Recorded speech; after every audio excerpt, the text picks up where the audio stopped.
Shalom everybody and welcome back to Insights in the Parsha of the Week, Parshat Miketz, which is also amazingly Shabbat Chanukah and amazingly Rosh Chodesh this year. Let's recap some items from this week's Parsha in connection to the end of last week's Parsha. As we know, Yosef was unjustifiably put into jail, and while in jail, there was blessings in whatever he touched, like he had the Midas touch, everything just turned to blessing. And while there, the minister of baking of the bread and the minister of the winery of the king were both put into jail. Like Rashi says, one a stone was found in his bread, another one a fly was found in the wine cup of Pharaoh. So they were both put to jail. While in jail, and Yosef was taking care of them because he was under the the soer, the warden's supervision. He gave everything over to Yosef. So Yosef was taking care of them. And one day he saw them both sad. They were both sad because each one had a dream with no interpretation. But at the same time, they had the interpretation of the dream of the second guy. So the minister, the sar of the Ofim, of the baker, he had a dream with no interpretation, and he was upset because of that. But he knew the interpretation of the dream of the winer of the Yenon, the vignon, and the wine steward minister had interpretation of the dream of the other guy, of the guy, the baker, but his own dream was upside down. So they were upside because of that. And Yosef was successfully able to interpret the dreams. And when he interpreted the dream of the baker, he then asked the baker, please do me a favor, when you get out, please mention my name to Pharaoh, that I'm here unlawfully, unjustly. I was put in jail here, and I don't belong here. I didn't do anything. So Rashi says, and he was punished because he put his faith in man to stay there for another 2 years. He stayed another 2 years in jail, extended because he showed a lack of faith. What was he expected to do? He was expected to wait for Hashem to save him and not to rely on flesh and blood. You would think, but he's doing ishtadlut. Still, Hashem had higher plans for him. We'll go into that soon. Then this week's Parsha, Miketz, it begins with the dream of Pharaoh. That after these 2 years ended, the end of Yosef's 2 dreams in jail, he dreamt these 2 scary, weird dreams of the skinny cows swallowing up the fat cows, and the skinny, dried up stalks of wheat swallowing up the healthy, good-looking stalks of wheat. And if I can just make a joke on the side, the reason why these 2 items is the dream of the cow is for those who are doing the keto diet, and the ones for the wheat are those who are eating carbs like regular. So that's why 2 dreams were needed for 2 food groups. But in any event, that's just a joke on the side. The thing is that Pharaoh had this dream, and he needed a good interpretation. And like Rashi says, his astrologers and hooji-booji voodoo makers, whatever you want to call them, magicians, they were giving interpretations, but Pharaoh knew that couldn't be right what they were saying, because they were giving him personal interpretations, such as you're gonna have seven daughters, and then you're gonna bury the 7 daughters. So Pharaoh, being a king of Egypt, felt it has to have general meaning for the whole people. Came along Yosef, because the baker, the minister of the bakery of the food for the king, he remembered Yosef after 2 years, and he said, there's someone in jail who properly interpreted my dream, and exactly what happened to me happened. Exactly what happened to the wine steward minister, that's what happened to him. So they pulled him out, and Yosef was the one who successfully interpreted the dream. He's saying it's 7 years of plenty and 7 years of famine. So we have a few points we want to bring up just on the pshat of the parsha, and then we'll go to the deeper level. First of all, it's kind of strange that the 2 guys, the 2 ministers in jail at the end of last week's parsha, they were upset. Why were they upset? Because they couldn't get their own interpretation of their dream, of their own dream. But they knew the interpretation of the other guy's dream. So you see the cruelty of these people. Why don't talk? Why don't you guys talk? You're in jail together. You're keeping your pain inside, and you can help the other guy. You know his interpretation of his dream. So why don't you ask him? Why don't you just open dialogue? Did you have such and such a dream last night?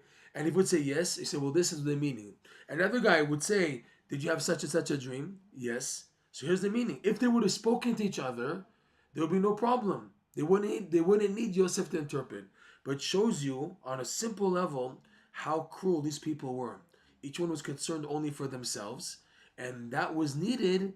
That was just to show, number one, how far they are, how wicked they were. Like Rashi points out that the wicked, their good is not complete, because only after 2 years did the baker remember Yosef, and Yosef asked him 2 years earlier to remember me.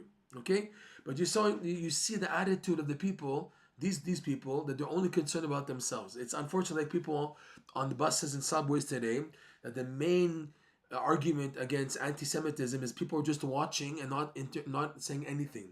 When they see something, an incident on a bus, instead of even saying something, they just keep quiet and they turn back instead of doing something.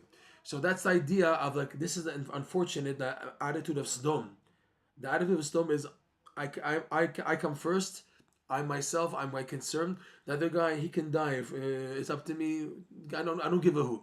And that was the attitude of these two guys in the jail. But nonetheless, it was to bring out Yosef. Okay. So we'll go into soon about Yosef's punishment. But then afterwards, when Yosef interprets the dream of Pharaoh, look at the amazing compassion of a tzaddik.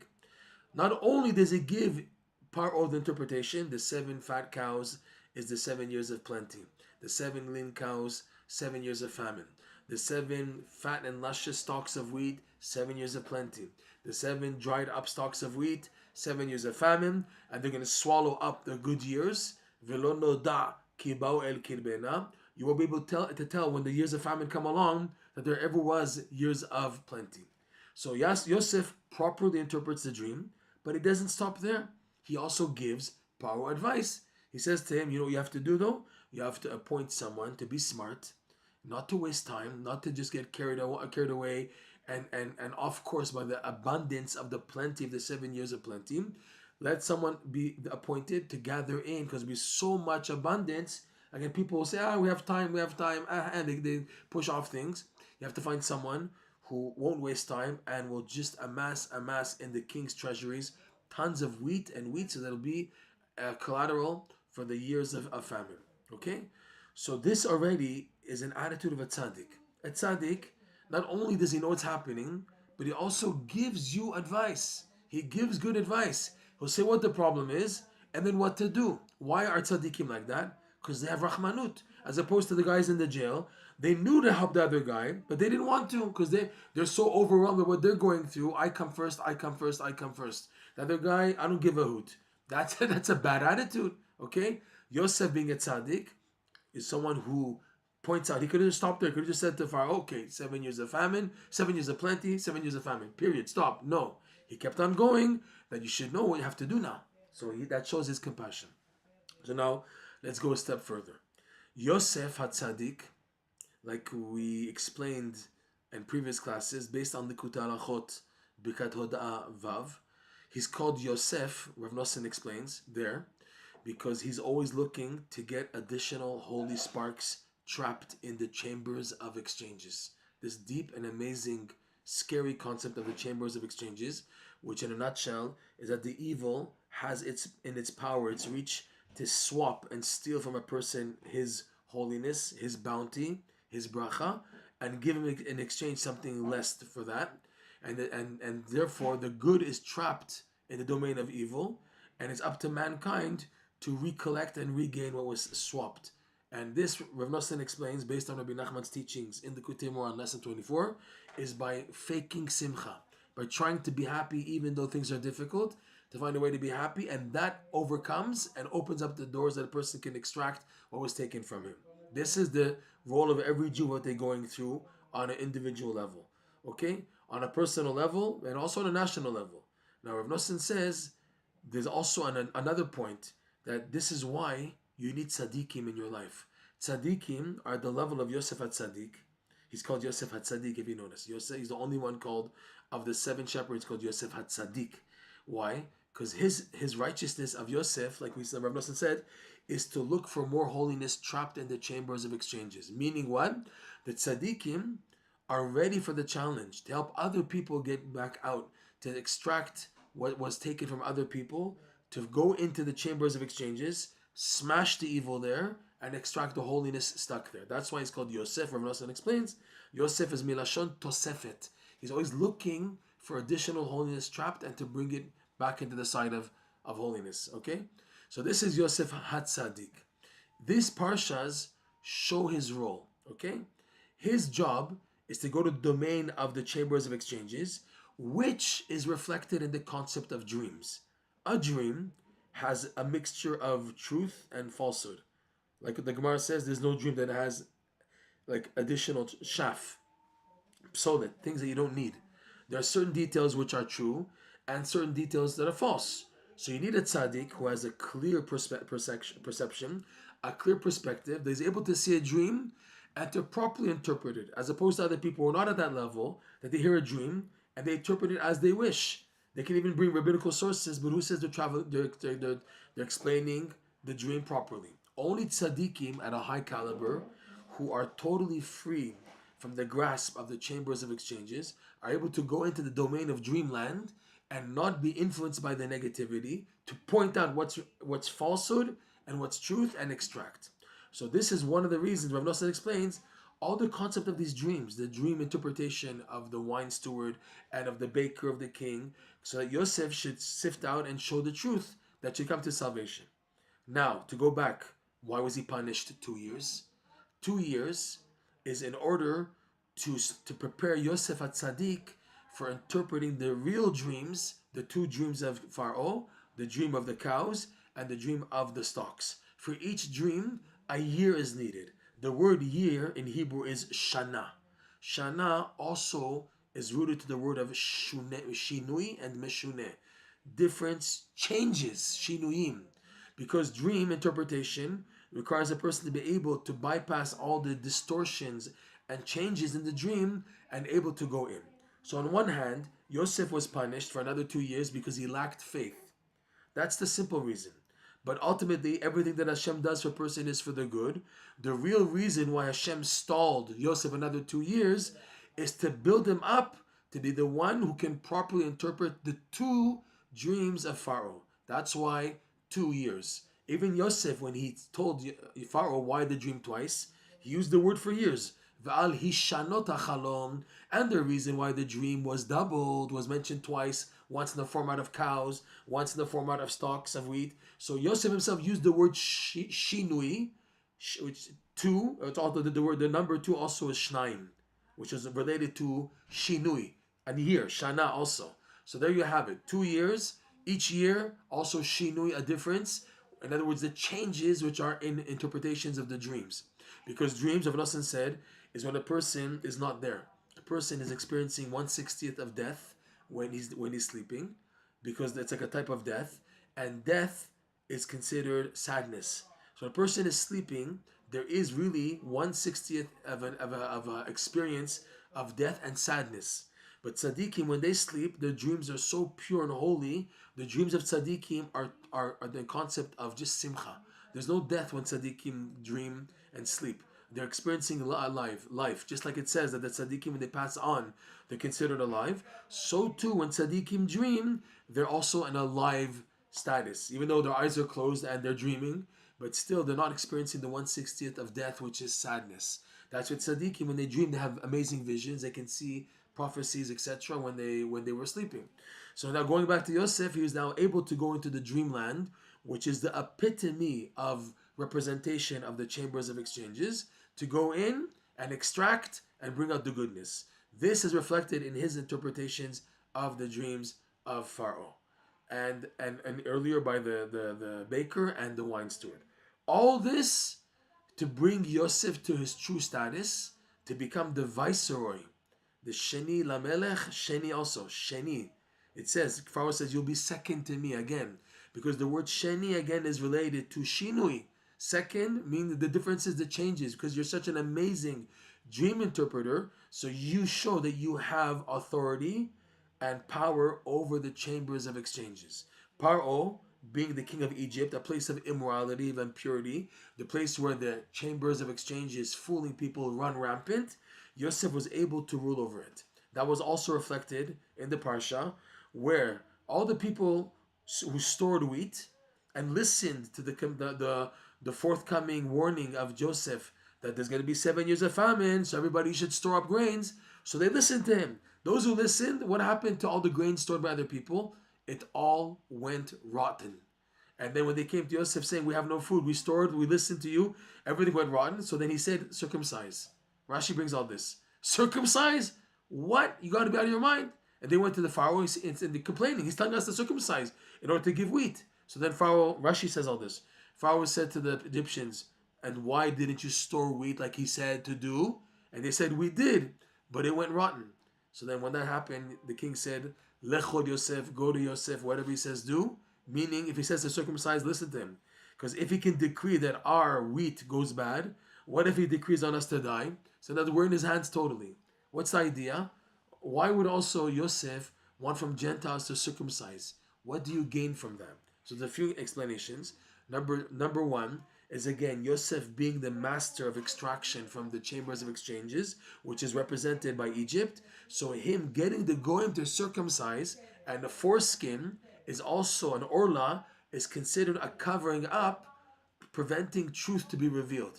Just like in the organ of the human organ, the orla, the foreskin, covers up the real organ itself of the brit, of the genital or reproductive organ.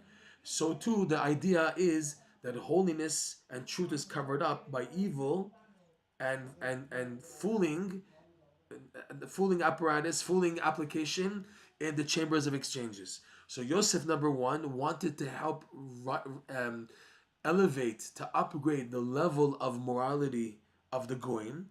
So he said, first stage is I want you guys to do circumcision, removing the foreskin. Even though this means nothing towards you converting to Judaism, we're not interested in that, but still as an help to make the platform cleaner for ability to have clarity in the chambers of exchanges, having people connect to their lost items, to be who they really are, and not to live a fooling imaginary existence and a sad existence because things were taken away. So that was his initial intent for the Gentiles to do circumcision. Number two, the idea that all the Gentiles in Egypt being circumcised would be a preparation that when the Jewish people, the son Jacob and his sons, would come from Israel to Egypt, they wouldn't feel segregated. They wouldn't feel like totally outcast, because everybody there would be circumcised, and circumcision is the main difference between the Jews and non-Jews of the time. Like Jacob's sons said to Shechem and Hamor back then in the Parsha Vayishlach ki cherpa hilanu. They say you guys have to circumcise also because it's considered a disgrace to us. So now that the Jews would come to a place where everybody is circumcised, they would feel comfortable, even though they were in exile in Egypt. And again, their job also, with the help of Yosef, was to extract holiness stuck in Egypt from the time of Adam, believe it or not. So all this is the extraction point to help for all this to happen. So this is now the deeper meaning of what Yosef is doing in the Parsha. His job in the Parsha is to extract holiness. And the big point for us is to tell a person that if you are stuck in life, if you're having difficulties, okay, if now the chamber of exchanges is now making you sad, stuck in a rut, negative, full of despair and futility, and you feel you're getting nowhere, your answer is to find a tzaddik, a true tzaddik at the caliber of Yosef HaTzaddik, who with his advice, his prayers, his merit, have the power to help extract you, help lift you up to a platform where you're given the right advice what to do, that you on your own can get out completely and fully from the chambers of exchanges. This is possibly one of the biggest, most beautiful messages of the Parsha, and that Yosef HaTzaddik, rising from slavery, and he's fit to be a king, Yosef. Yaakov was waiting for Yosef to be born. Because Yosef, Reb Noson explains, he's the flame. The Pasuk says Yaakov is the fire. Yaakov will be a fire, and Yosef will be a flame, and Esav will be straw burnt by the flames of Yosef. So Yosef without Yaakov can't do the job. Yaakov without Yosef can't do the job. It's a tag team of Yaakov and Yosef. Yaakov is the steadfast, solid foundation of the Torah. Torah Emet, that's the idea of Jacob. He's called Emet. And Torah is also called Emet. And Yosef, like we said, is the additional Torah. hidden and stuck in the domain of evil, the chambers of exchanges, which the real purpose of creation is to get that. This also explains why in these last generations before Mashiach, the Jewish people are so messed up.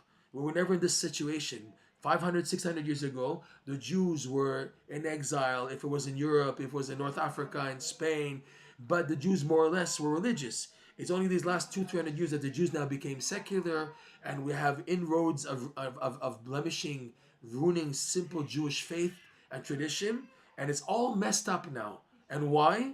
In order that the Jews now are being exposed to the final levels of holiness trapped in the chambers of exchanges, and they're going to have to go through a roller coaster experience, whether on a national level, whether on a personal level, in order to extract. But that's the level of Yosef. We need Yosef the tzaddik to help us in these last generations. Reb Noson writes this many times, that today the only hope for Jewish people to come out of exile, whether it's personal or national, is coming close to tzaddikim. True tzaddikim, at the caliber of Yosef HaTzaddik, will have the ability to help us go in and extract. And the main advice of the tzaddikim, believe it or not, is simcha, joy.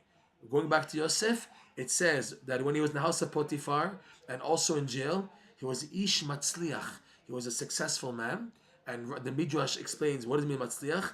He was always singing tunes. He was always happy and dancing. Yosef was happy that even though he was a slave, he was in jail and everything, he was happy about his beard, his peyot, that he had a brit milah, circumcision. He was happy about his good points and was strong enough to enable him to be happy and then to extract. Proof being, he became who he became, the viceroy in Egypt, showing his level of status, what he did. And the message for us is we need tzaddikim of this caliber to shine us this light. This is why, if we can just finish off of this, normally 99% of the time, Parshat Miketz falls in Chanukah, it's Shabbat Chanukah, because the whole idea of Chanukah is shining light in the darkness. Which darkness? Not just the darkness of exile, fine, and not only your personal darkness, but the darkness due to the chambers of exchanges, which are making you feel trapped, stuck, futile, sad, and depressed, feeling empty and meaningless, lacking meaning. This is the idea of lighting the candles in Chanukah, okay? That we're shining this light, that there's hope, that there's what to be happy about, and we can turn the darkness into light.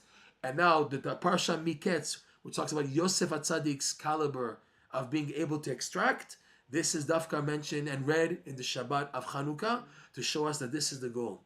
You need help. On your own, it's difficult.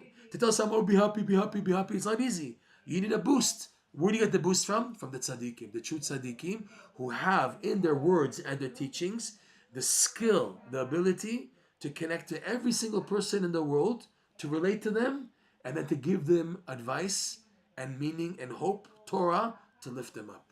Shabbat Shalom, and may we be zochet to always use the utilities given to us by Yosef HaTzaddik and the tzaddikim of that level. Shabbat Shalom U'Mvorach.